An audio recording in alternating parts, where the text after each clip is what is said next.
Hijackers came to the U.S. on student visas. Still, despite promises, the government is at least a year away from making improvements to the system. So what's going on here? Why is it taking so long? Joining us now to talk about these issues, the Institute of International Education President Alan Goodman and Federation for American Immigration Director Dan Stein.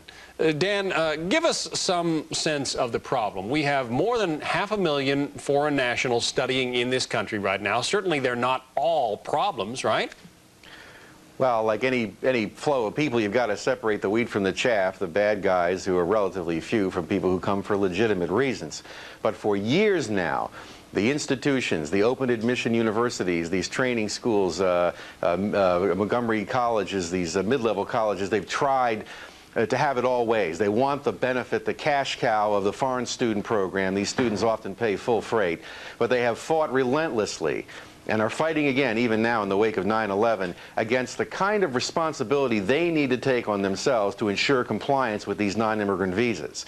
We've had folks now saying to Congress for years that the foreign student visa program, the way it operates today, where the university just issues a form, and then the government's supposed to issue a visa on the strength of that, and then if the guy doesn't show up for school or changes majors or and otherwise acts inconsistently with that visa, the school wants no responsibility for helping ensure compliance with that process, and we think that's not only wrong, but clearly very dangerous. Alan, isn't it true that these 500,000 people, more than 500,000 we've got, student visas, they get the visa issued, and then the government has no way of tracking them? We don't know who they are, or at least we don't know where they've gone.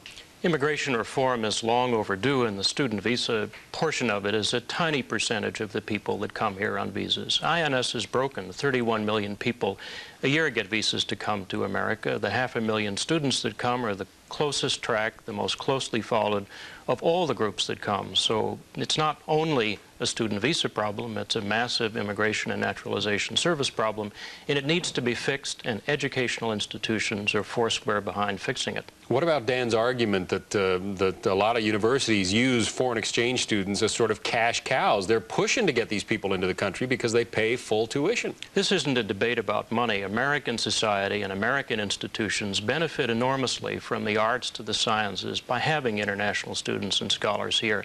And half of the people that President Bush and Secretary of State Powell have called to join the coalition against terrorism, half of them came here first as Fulbright students or scholars or international visitors through sponsored exchange programs. We need those friends. We need them now more than ever, and we need international education now more than ever.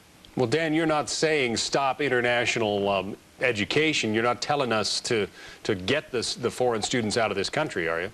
Well, what we're talking about is getting the people out of the country who overstay their visas or don't show up for school or otherwise don't comply with their visas. And that's I think something the subject here, it's clear. Look, Congress has a couple of proposals right now. There's a House bill, H.R. 3525. Senator Dianne Feinstein, John Kyle, Ted Kennedy have come together with a bill that would, among other things, impose new requirements for universities to help ensure through reporting requirements and fee collections to make sure that people who come here on foreign students behave in a manner consistent with the basis of their admission. That's what's at issue here. And these institutions, the universities, continue to fight these requirements as they've fought now for years, and the net result is terrorist operatives realize that, among other things, there's plenty of loopholes, but the foreign student visa program is a real big one. If a terrorist is going to come here, they're going to be a business person or a tourist, not a student. Educational institutions... But September 11th... That's not true. September 11th belied that, didn't it? It didn't belie it. You said that many who came here had student visas. Only a few had student visas. 31 million visas are issued at a time.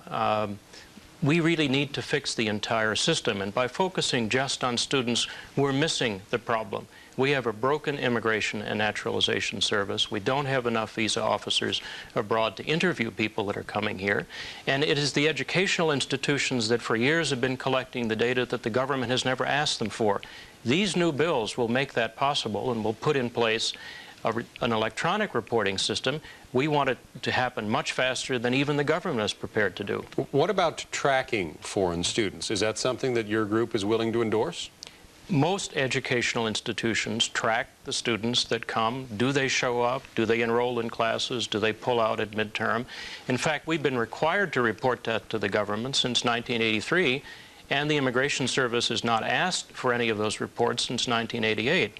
Back to my point, the immigration system is broken, it needs to be fixed, but the whole thing needs to be fixed. Well, Dan, isn't it true, though, that if universities do report that, and I wasn't aware that they are reporting that kind of information, it just kind of gets lost in a black hole? Look, I think we've got to be honest here. There's a lot of loopholes, and a lot of universities, look, a lot of users of the immigration system, including universities, have fought much-needed reforms.